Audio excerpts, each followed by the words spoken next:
Hello friends, welcome to Madras Eats. இன்னைக்கு நம்ம பார்க்க போறது பன்னீர் பிரியாணி. பன்னீர் பிரியாணி நம்ம இன்ஸ்டன்ட் பாட்ல பண்ண போறோம்.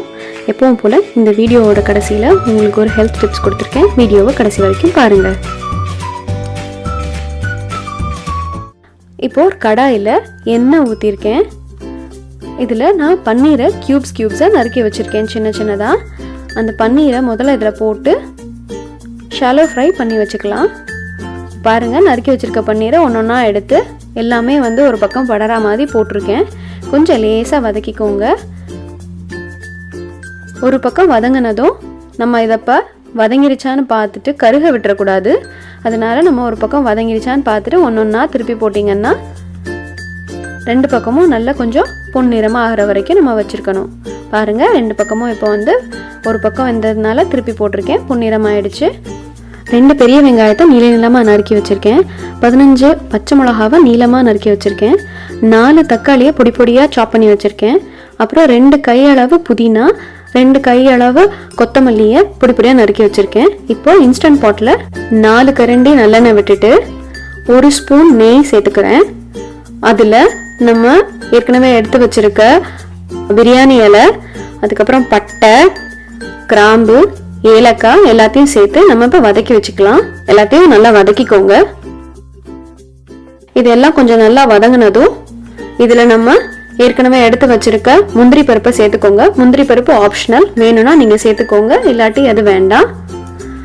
முந்திரி பருப்பு கொஞ்சம் பொன்னிறமாகிற வரைக்கும் நல்லா வதக்கிக்கோங்க.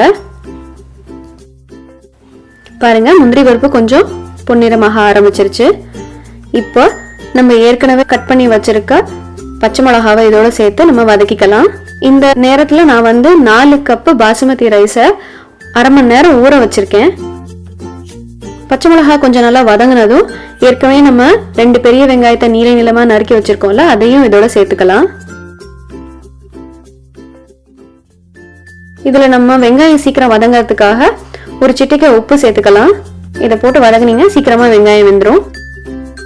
வெங்காயம் கொஞ்சம் வதங்கினதும் இப்போ இதுல நம்ம இஞ்சி பூண்டு விழுது 1 ஸ்பூன் சேர்த்துக்க போறோம். சேர்த்துட்டு நல்லா கிளறி விட்டுக்கோங்க. இப்போ நம்ம நறுக்கி வச்சிருக்கோம்ல தக்காளி, அந்த தக்காளியை சேர்த்து வதக்கிக்குவோம். இப்போ இதுல அந்த 2 கையளவு புதினா, 2 கையளவு கொத்தமல்லி நறுக்கி வச்சிருக்கோம்ல, அதை இதுல சேர்த்து நம்ம வதக்கி விட்டுக்கலாம். கொத்தமல்லியும் புதினாவும் நல்லா வதங்கி நல்லா சுருங்கிருச்சு பாருங்க. இந்த மாதிரி சுருங்கும் போது 1.5 ஸ்பூன் தயிர் விட்டுக்கோங்க. எல்லாம் நல்லா கலந்ததும் இதுல நம்ம 1 ஸ்பூன் மிளகாத்தூள், இது உங்க காரத்துக்கு ஏற்ற மாதிரி நீங்க போட்டுக்கோங்க. நான் 2 ஸ்பூன் கரம் மசாலா சேர்த்திருக்கேன். இதுவும் உங்க டேஸ்ட்க்கு ஏற்ற மாதிரி நீங்க சேர்த்துக்கோங்க. இது எல்லாத்தையும் நல்லா கலந்து விடுங்க. ஒரு 2 நிமிஷம் இதெல்லாம் நல்லா சேரட்டும். இப்ப ஏற்கனவே நம்ம ஷாலோ ஃப்ரை பண்ணி வச்சிருக்கோம்ல அந்த பன்னீர், அதையும் இதுல சேர்த்து நம்ம கலந்து விட்டுக்கலாம். தேவையான அளவு உப்பு போட்டுட்டு இதுல நான் கலந்து விட்டுக்க போறேன். ஏற்கனவே ஊற வச்சிருக்கோம்ல பாசுமதி ரைஸ், அதை நான் இதுல ஃபர்ஸ்ட் சேர்த்துட்டு கலந்து விட்டுக்கலாம். நம்ம இதுக்கு தேவையான அளவு தண்ணி, இப்ப 4 கப்பு ரைஸுக்கு 4 கப்பு கரெக்டான அளவு விடுங்க. ஸோ சாதம் உங்களுக்கு உதிர வரும். எல்லாத்தையும் சேர்த்து கலந்து விட்டுக்கோங்க. இன்ஸ்டன்ட் பாட் மூடிட்டு இப்போ நம்ம ரைஸ் மோட்ல வச்சு 12 மினிட்ஸ் குக் பண்ண போறோம். பாருங்க, 1 நிமிஷம் தான் இருக்கு, முடிஞ்சது. ப்ரெஷரை ரிலீஸ் பண்ணி விட்டுட்டு ப்ரெஷர் அடங்கினதும் நம்ம இப்போ திறந்து பார்க்க போறோம். பன்னீர் பிரியாணி ரெடியா இருக்கு. பாருங்க, உதிர ரெடியா இருக்கு. இதை நான் வீட்டுல செஞ்சு பார்த்தேன். எல்லாருக்கும் ரொம்ப பிடிச்சது. ரொம்ப சுவையாவும் ரொம்ப உதிர நம்ம ஹோட்டல்ல சாப்பிடுற மாதிரி இருந்தது.